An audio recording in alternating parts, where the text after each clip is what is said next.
TB ಡ್ಯಾಮ್ಗೆ ಬಂದಿದ್ದೀನಿ ಹೊಸಪೇಟೆಯಲ್ಲಿ. ಇದು 3ನೇ ಬಾರಿ ನಾನು ಬರ್ತಾ ಇರೋದು.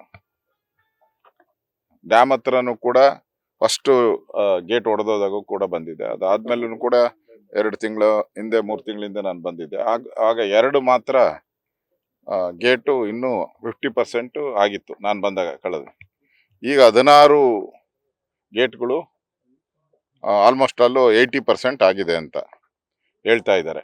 ಒಟ್ಟು ಬೇಕಾಗಿರೋದು 32. 32 ಆಗ್ಬೇಕಾದ್ರೆ ಇನ್ನು ಫೆಬ್ರವರಿ ಅಂತ ಅವ್ರು ಹೇಳ್ತಾ ಇದ್ದಾರೆ. ಫೆಬ್ರವರಿ ಅಷ್ಟೊತ್ತಿಗೆ ಗೇಟ್ಗಳು ಆಗ್ಬಹುದು ಅಂತ. ಸೊ ಅದಾದ್ಮೇಲೆ ಫಿಟ್ ಮಾಡೋದು ಅವರು ಜೂನ್ ಜುಲೈ ಆಗುತ್ತೆ ಅಂತ ಹೇಳ್ತಾ ಇದ್ದಾರೆ. ಮತ್ತೆ ಮಳೆ ಶುರುವಾಗ್ತೈತೆ. ಮಳೆ ಅಷ್ಟೊತ್ತಿಗೆ ಶುರುವಾಗಿರ್ತೈತೆ. ಮಳೆಗೆ ಬಂದಿದ್ದ ನೀರೆಲ್ಲ ವಾಪಸ್ಸು ಆಚೆ ಹೋಗ್ತೈತೆ. ಹಿಡಿದಿಡಕ್ಕೆ ಆಗಲ್ಲ ಆ ಪರಿಸ್ಥಿತಿ. ಒಟ್ಟಾರೆ 2 ವರ್ಷದ ಬೆಳೆ ಹೋಗ್ತೈತೆ. ಈಗ 2 ವರ್ಷದ್ದು. ಇವ್ರು ಹೇಳ್ತಾ ಇರೋದು ಮಾರ್ಚಲ್ಲಿ ಕಂಪ್ಲೀಟ್ ಆಗ್ತೈತೆ, ಜೂನ್ ಜುಲೈಯಲ್ಲಿ ನಾವು ಮಾಡ್ತೀರಿ ಅಂತ. ಆ ಥರ ಲಕ್ಷಣ ಎಲ್ಲೂ ಕಾಣಿಸ್ತಾ ಇಲ್ಲ. ಆಗ್ತೈತೆ ಅಂತ ಗ್ಯಾರಂಟಿ ಇಲ್ಲ. ಇದು ನವೆಂಬರ್ ಡಿಸೆಂಬರ್ವರೆಗೂ ಹೋಗ್ಬೋದು. ಅಂದರೆ 2 ವರ್ಷದ ಬೆಳೆ ಹೋದಂಗೆ. ಯಾಕೆ ಅಂತಂದ್ರೆ ಇವ್ರು ಸರಿಯಾಗಿ ಇದನ್ನ ಮಾನಿಟರ್ ಮಾಡ್ತಾ ಇಲ್ಲ. ಈಗ ಬಿಲ್ಲುನು ಕೂಡ ಪೇಮೆಂಟ್ ಆಗಿಲ್ಲಂತೆ. 12 ಕೋಟಿಗೇನೋ ಬಿಲ್ ಹೋಗಿದೆಯಂತೆ. ಆ ಬಿಲ್ ಹೋಗಿ ಅವಾಗ ತಿಂಗಳಾನ್ಗಟ್ಲೆ ಆಗಿದೆ. ಇನ್ನೂ ಬಿಲ್ ಪೇ ಆಗ್ತಾ ಇಲ್ಲ. ಯಾಕಂದ್ರೆ ಮೋಸ್ಟ್ಲಿ ದುಡ್ಡಿದ್ದಂಗಿಲ್ಲ, ಖಜಾನೆಯಲ್ಲಿ ದುಡ್ಡಿಲ್ಲ, ಅದಕ್ಕೆ ಬಿಲ್ ಪೇಮೆಂಟ್ ಆಗ್ತಾ ಇದ್ದಂಗಿಲ್ಲ. ಅವ್ನು ಬಿಲ್ ಕೊಡ್ಲಿಲ್ಲ ಅಂದ್ರೆ ಅವ್ನು ಕೆಲಸ ಮಾಡಲ್ಲ.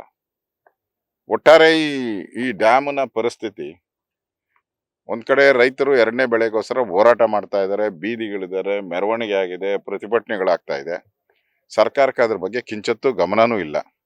ಈಗ ಈ ಬೆಳೆ ಅಲ್ಲ, ಇನ್ನೊಂದು ಬೆಳೆನೂ ಹೋಗುವಂತ ಪರಿಸ್ಥಿತಿ ಮುಂದಿನ ಸರಿ ಬರೋವಂಥದಕ್ಕೆ ಕಾಣ್ತಾ ಇದೆ. ಇವಾಗಿರೋ ಕೆಲಸ ವರ್ಕ್ ಆಗ್ತಾ ಇರೋದು ನೋಡಿದ್ರೆ ಮುಂದಿನ ವರ್ಷನೂ ಕೂಡ ಬೆಳೆಗೆ ಸಿಗೋ ಅಂತ ಪರಿಸ್ಥಿತಿ ಕಾಣ್ತಾ ಇಲ್ಲ.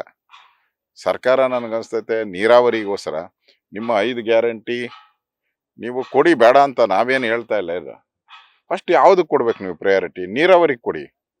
ನೀವು ಫ್ರೀನೆಲ್ಲ ಆಮೇಲೆ ಕೊಟ್ಕೊಳ್ಳಿ ಬೇಕಾದ್ರೆ. ಆ ಫ್ರೀಗೋಸ್ಕರ ಇದನ್ನೆಲ್ಲ ನಿಲ್ಲಿಸುವಂಥದ್ದು. ನೀರಾವರಿಗೆ ಕೊಡ್ಬೇಕಾಗಿದ್ದಂಥ ಹಣವನ್ನ DK ಶಿವಕುಮಾರ್ ಉಪಮಂತ್ರಿ ಆಗಿದ್ದಾರೆ ಅಂತ ಹೇಳಿ ಅವ್ರ ಇಲಾಖೆಗೆ ಬರೋವಂಥದ್ದೆಲ್ಲ ಸ್ಟಾಪ್ ಮಾಡ್ತಾರೆ. ಇವಾಗಂತೂ ಜಗಳ ಶುರುವಾಗಿದೆ. CM ಪೋಸ್ಟ್ಗೆ ಜಗಳ ನನಗನ್ಸುತ್ತೆ ನೀರಾವರಿಗೆ ಏನೋ ಹಣ ಬಿಡುಗಡೆ ಮಾಡಲ್ಲ ಸಿದ್ದರಾಮಯ್ಯ. ನಾನು ಸರ್ಕಾರಕ್ಕೆ ಇಮಿಡಿಯೇಟ್ ಆಗಿ ನಮಗೆ ಸಾವಿರಾರು ಕೋಟಿ ಲಾಸ್ ಆಗ್ತೈತೆ. ಸಾವಿರಾರು ಕೋಟಿ ಲಾಸ್ ಆಗ್ತೈತೆ. ರೈತರು ನೋಡಿ, ನಿಮ್ಮಿಬ್ಬರು ಜಗಳದಲ್ಲಿ ಕೂಸು ಬಡವಾಯ್ತು ಅನ್ನೋದು ಬೇಡ. ನಾನು ಸರ್ಕಾರಕ್ಕೆ ಆಗ್ರಹ ಮಾಡ್ತೇನೆ, ಕೂಡ್ಲೆ ಈ ಗೇಟ್ಗಳು ಇಷ್ಟೊತ್ತಿಗಾಗಲೇ 32 ಗೇಟ್ಗಳು ಆಗ್ಬೇಕಾಗಿತ್ತು ಇಷ್ಟೊತ್ತಿಗೆ ಕಂಪ್ಲೀಟ್. ಆದ್ರೆ ಏನೂ ಆಗಿಲ್ಲ. ಇಮಿಡಿಯೇಟ್ ಆಗಿ ಮುಖ್ಯಮಂತ್ರಿಗಳು ಸ್ಥಳ ಪರಿಶೀಲನೆಗೆ ಬರಬೇಕು ಅಂತ ಆಗ್ರಹವನ್ನ ಮಾಡ್ತಾ ಇದ್ದೀವಿ. ಸ್ವತಃ ಮುಖ್ಯಮಂತ್ರಿಗಳೇ ಬಂದು ಸ್ಥಳ ಪರಿಶೀಲನೆ ಮಾಡಬೇಕು. ಯಾಕಂದ್ರೆ ಸಾವಿರಾರು ಕೋಟಿ ಲಾಸ್ ಆಗ್ತದೆ ಕರ್ನಾಟಕದ ರೈತರಿಗೆ. ಆಗ್ತದೆ. ಅದರಿಂದ ಎಕರೆ 16 ಲಕ್ಷ ಎಕರೆ ಅಷ್ಟು ರೈತರಿಗೆ ಸಮಸ್ಯೆ ಆಗ್ತೈತೆ. ಅಷ್ಟು ಬೆಳೆ ಹಾನಿ ಆಗ್ತೈತೆ. ಅದರಿಂದ ಮುಖ್ಯಮಂತ್ರಿಗಳು ಭಾಷಣ ಮಾಡೋದು ಬಿಟ್ಟು, ವಿರೋಧ ಪಕ್ಷಗಳನ್ನ ಬೈಯೋದು ಬಿಟ್ಟುಬಿಟ್ಟು ಕೂಡಲೇ ಸ್ಥಳಕ್ಕೆ ಬಂದು ಡ್ಯಾಮು ಪರಿಶೀಲನೆ ಮಾಡಬೇಕು. ಕೆಲಸನೂ ವೇಗನೂ ಜಾಸ್ತಿ ಮಾಡಬೇಕು. ಕೂಡಲೇ ಅದಕ್ಕೆ ಹಣ ಬೇಕಾದ್ರೆ ಹಣನೂ ಬಿಡುಗಡೆ ಮಾಡಬೇಕು. ಇದ್ರ ಬಗ್ಗೆ ಅವರು ಗಮನ ಹರಿಸಿಲ್ಲ ಅಂದ್ರೆ ನಾವು ಕೂಡ ಇದ್ರ ವಿರುದ್ಧ ಹೋರಾಟವನ್ನ ನಾವು ಮಾಡ್ತೀವಿ. ಈಗಾಗಲೇ ಮಳೆಗಾಲ ಆರಂಭದೊಳಗೆ ಕೆಲಸ ಮುಗಿಸ್ಬೇಕಂತ ಹೇಳ್ತೀರಿ. ಆಗಲ್ಲ. ಮಳೆ ಪ್ರಾರಂಭ ಆಗಕ್ ಮುಂಚೆನೆ ಮುಗಿಸಿ ಅಂತ ಹೇಳ್ತಾ ಇದ್ದೀರಿ. ನೀವು ಮಾರ್ಚ್ ಒಳಗಡೆನೆ ನೀವು ಮುಗಿಸ್ಬೇಕು. ಯಾಕಂದ್ರೆ ಮಾರ್ಚು ಆದ ತಕ್ಷಣನೇ, ಕಾಮನ ಹಬ್ಬ ಆದ ತಕ್ಷಣನೇ ಮಳೆ ಶುರು ಆಗ್ತೈತೆ. ಹೌದು. ಮುಂದೆ ಅಕ್ಕಿ ರೇಟ್ ಕೂಡ ಹೆಚ್ಚಾಗಬಹುದು. ಅಲ್ಲ, ಅದು ಅಕ್ಕಿ ರೇಟ್ ಜಾಸ್ತಿ 100% ಆಗ್ತೈತೆ. ಅದಕ್ಕಿಂತ ರಾಜ್ಯದ ಬೊಕ್ಕಸಕ್ಕೆ ತೊಂದರೆ ಆಗ್ತೈತಲ್ಲ. ಇಲ್ಲ ರೈತರಿಗೆಲ್ಲ ಸಂಕಷ್ಟ ಬರ್ತೈತಲ್ಲ. ರೈತರ ಜೀವನ ಎಲ್ಲ ಪಾಪ ಅದ್ರ ಮೇಲೆ ನಂಬ್ಕೊಂಡಿದ್ದಾರೆ. ಈಗ ಒಂದು ಬೆಳೆ ಹೋಗಿದೆ, ಕೊಡಕ್ಕಾಗಲ್ಲ ಅಂತ ಹೇಳ್ತಾ ಇದಾರೆ. 2ನೇ ಬೆಳೆಗೆ ನಾವು ಪರಿಹಾರ ಕೊಡಿ ಅಂತ ಹೇಳ್ತಾ ಇದ್ದೀರಿ. 25,000 ರೂಪಾಯಿ ಪರಿಹಾರ ಕೊಡಿ ಎಕರೆಗೆ ಅಂತ ನಾವು ಡಿಮ್ಯಾಂಡ್ ಮಾಡ್ತಾ ಇದ್ರಿ. ನೀವು ಮಾರ್ಚ್ ಅಲ್ಲಿ ಕಂಪ್ಲೀಟ್ ಮಾಡಿಲ್ಲ ಅಂದ್ರೆ ಮತ್ತೆ ಇದು 2ನೇ ಬೆಳೆಗೆ ಮತ್ತೆ ಕೊಡಕ್ಕೆ ಆಗಲ್ಲ. ಮತ್ತೆ ಗ್ಯಾರಂಟಿ ಮಳೆ ಗ್ಯಾರಂಟಿ ಗೊತ್ತಿಲ್ಲ. ಈ ಬಾರಿ ಮಾನ್ಸೂನು ಇವೆಲ್ಲ ಯಾಕೆ ಹಿಂಗಾರು ಮುಂಗಾರು ಯಾಕೆ ಬರುತ್ತೆ ಅಂತ ಇನ್ನೂ ಗೊತ್ತಿಲ್ಲ.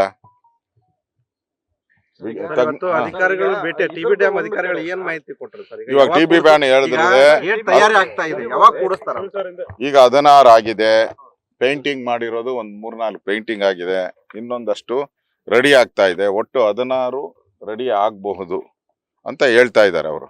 ಸರ್ ಎಲ್ಲ ರೆಡಿ ಒಟ್ಟಿಗೆ ಅದು 16 ಮಾತ್ರ ಕೂತ್ಸಕ್ಕಾಗಲ್ಲ. 16 ಮಾತ್ರ ಕೂತ್ಸಕ್ಕಾಗಲ್ಲ. ಒಟ್ಟು 32 ರೆಡಿ ಆಗ್ಬೇಕು. 32 ರೆಡಿ ಆಗಕ್ಕೆ ಮುಂದೆ ಅವರು ಫೆಬ್ರವರಿ ಮಾರ್ಚ್ ಅಂತ ಇದ್ದಾರೆ. ಅವ್ರ ಲೆಕ್ಕದಾಗ ಮಾರ್ಚ್ ಅಂದ್ರೆ ಇನ್ನ ಬಿಲ್ಲೆ ಬಿಡುಗಡೆ ಮಾಡಿಲ್ಲಲ್ಲ. ಅದು ಈ ಮಾರ್ಚ್ ಗೊತ್ತೋ ಮುಂದಿನ ವರ್ಷ ಮಾರ್ಚ್ ಗೊತ್ತೋ ಗೊತ್ತಿಲ್ಲ. ಆ ಪರಿಸ್ಥಿತಿ. ಅಧಿಕಾರಿಗಳು ಮಾಹಿತಿ ಕೊಟ್ಟಿದ್ದಾರೆ ಇಷ್ಟಕ್ಕೆ ನಾವು ಮಾಡ್ತೀರಿ ಅಂತ. ನನಗೇನೋ ಗ್ಯಾರಂಟಿ ಕಾಣಿಸ್ತಾ ಇಲ್ಲ. ಯಾಕಂದ್ರೆ ಸಂಬಂಧಪಟ್ಟಂತ ಮುಖ್ಯಮಂತ್ರಿಗಳು ಇಷ್ಟೊಂದು ಜ್ವಲಂತ ಸಮಸ್ಯೆ, ಇಡೀ ರೈತರು ಹೋರಾಟ ಮಾಡ್ತಾ ಇದ್ದಾರೆ, ಬೀದಿಗಿಳಿದಿದ್ದಾರೆ. ಇಷ್ಟಿದ್ರು ಮುಖ್ಯಮಂತ್ರಿಗೆ ಇಲ್ಲಿ ಬಂದು ಹೋಗೋದು ಬಿಟ್ಬಿಟ್ಟು ಡೆಲ್ಲಿಗೆ ಹೋಗೋದು, ಬಿರಿ ಬರೋದು, ಡೆಲ್ಲಿಗೆ ಹೋಗೋದು ಬರೋದು, ಮಾತ್ರ ಕೇಂದ್ರ ಸರ್ಕಾರದ ಮೇಲೆ ಆಪಾದನೆ ಮಾಡೋದು, ಇಷ್ಟು ಬಿಟ್ಟು ಸಿದ್ದರಾಮಯ್ಯನವ್ರು ಏನು ಮಾಡ್ತಾ ಇಲ್ಲ. ನಾನು ವಿರೋಧ ಪಕ್ಷದ ನಾಯಕನಾಗಿ ಆಗ್ರಹ ಮಾಡ್ತಾ ಇದ್ದೀನಿ, ಕೂಡಲೇ ಮುಖ್ಯಮಂತ್ರಿ ಸ್ಥಳಕ್ಕೆ ಭೇಟಿ ಮಾಡಬೇಕು, ಪರಿಶೀಲನೆ ಮಾಡಬೇಕು, ರೈತರ ಅಹವಾಲನ್ನ ಕೇಳಬೇಕು, ಕಾಮಗಾರಿ ಇಮಿಡಿಯೇಟ್ ಆಗಿ ಫೆಬ್ರವರಿ ಒಳಗಡೆ ಮುಗಿಬೇಕು. ಆ ರೀತಿ ಸೂಚನೆಯನ್ನ ಕೊಡಬೇಕು ಅನ್ನೋ ಆಗ್ರಹವನ್ನ ನಾನು ಮಾಡ್ತಾ ಸರ್, ಇದ್ದೀನಿ. ಈಗ ಸಿಎಂ ಕುರ್ಚಿ ಕಾದಾಟ ಕ್ಲೈಮ್ಯಾಕ್ಸ್ ರೈತರು ಹಂತಕ್ಕೆ ಮುಗಿಸ್ಬಿಡಿ. ಬಂತು. ಸಾವಿರಾರು ಕೋಟಿ ಹಣ ಬಂದಿದೆ. ಆ ವಿಚಾರವಾಗಿ ಯಾರು ಮಾತಾಡ್ತಾ ಇಲ್ಲ. ಮೂರು ರಾಜ್ಯಗಳ ರಾಜ್ಯ ಸರ್ಕಾರದ ಮಂತ್ರಿಗಳು ಕೂಡ ಮಾತಾಡ್ತಾ ಇಲ್ಲ ಈ ವಿಚಾರವಾಗಿ. ಇಲ್ಲಿ ನೋಡಿ, ಈ ಕುರ್ಚಿ ಜಗಳದಲ್ಲಿ ಎಷ್ಟು ಹಣ ಬಂದಿದೆ, ಎಷ್ಟು ಖರ್ಚು ಮಾಡ್ತಾ ಇದ್ದೀರಿ, ಏನು ಲೆಕ್ಕನೇ ಕೊಡ್ತಾ ಇಲ್ಲ. ಅದಕ್ಕೆ ಮುಖ್ಯಮಂತ್ರಿ ಸ್ಥಳಕ್ಕೆ ಬಂದ್ರೆ ಆ ಮಾಹಿತಿ ಎಲ್ಲ ಸಿಗುತ್ತೆ. ಅದಕ್ಕೋಸ್ಕರ ಮುಖ್ಯಮಂತ್ರಿ ಇಲ್ಲಿ ಸ್ಥಳಕ್ಕೆ ಬರಬೇಕು, ಪರಿಶೀಲನೆ ಮಾಡಬೇಕು, ಕ್ರಮ ತೆಗೆದುಕೊಳ್ಬೇಕು ಅನ್ನೋ ಆಗ್ರಹವನ್ನ ನಾನು ಮಾಡ್ತಾ ಇದ್ದೀನಿ. ಸರ್, ಈಗ ಅವ್ರು ಯಾರು ಡೆಲ್ಲಿಗೆ ಹೋಗುವಂದವರು ಡಿ ಕೆ ಶಿವಕುಮಾರ್ ಅವರು. ಈಗ ವಾಪಸ್ ಬಾ ಅಂತ ಯಾಕೆ ಡಿ ಕೆ ಶಿವಕುಮಾರ್ ಹೇಳ್ತಾ ಇದ್ದಾರೆ? ಕೆಲಸ ಆಗಿದೆ ಸರ್. ನನಗನ್ಸುತ್ತೆ ಆಗೋ ತರ ಏನೋ ಲಕ್ಷಣಗಳು ಕಾಣ್ತಾ ಇಲ್ಲ. ನನಗೆ ಇವ್ರ ಮನೆ ಹಾಳಾಗೋಗ್ಲಿ, ಕಾಂಗ್ರೆಸ್ ಅವ್ರ ಮನೆ, ಅದಲ್ಲ ಇಂಪಾರ್ಟೆಂಟು. ರಾಜ್ಯದ ಜನರ ಸಂಕಷ್ಟವನ್ನ ಕೇಳಿ ನೀವೇನ ಮಾಡ್ಕೊಳ್ಳಿ. ಈ ಕಾಂಗ್ರೆಸ್ ಹೈಕಮಾಂಡು ಸತ್ತೋಗಿದೆ. ಹೈಕಮಾಂಡ್ ಪೂರ್ತಿ ಸತ್ತೋಗ್ಬಿಟ್ಟಿದೆ. ಒಂದು ಡಿಸಿಷನ್ ತಗೊಂಡೋಗಿ ಯಾರು ಮುಖ್ಯಮಂತ್ರಿ ಅಂತ ಅನೌನ್ಸ್ ಮಾಡಕ್ಕೆ ಇವ್ರಿಗೆ ಏನ್ ದಾಡಿ ಏನಾಗೈತೆ? ಹೈಕಮಾಂಡ್ಗೆ ಪ್ರಾಬ್ಲಮ್ ಏನೈತೆ? ಯಾರನ್ನ ಒಬ್ಬರನ್ನ ಅನೌನ್ಸ್ ಮಾಡಿ, ಇಲ್ಲ ಸಿದ್ದರಾಮಯ್ಯ ಇರ್ತಾರೆ ಅಂತ ಆದ್ರೂ ಹೇಳಿ, ಜನ ನೆಮ್ಮದಿಯಾಗಿ ಅಹವಾಲುಗಳನ್ನ ಕೊಡ್ತಾರೆ. ಯಾರು ಅಹವಾಲು ಕೊಡಕ್ಕೆ ಸಿಎಂ ಹತ್ರ ಓದ್ತಾ ಇಲ್ಲ. ಯಾಕಂದ್ರೆ ಈ ಮನುಷ್ಯ ಇರ್ತಾನೋ ಇಲ್ಲ ಅಂತ ಗ್ಯಾರಂಟಿನೇ ಇಲ್ಲ.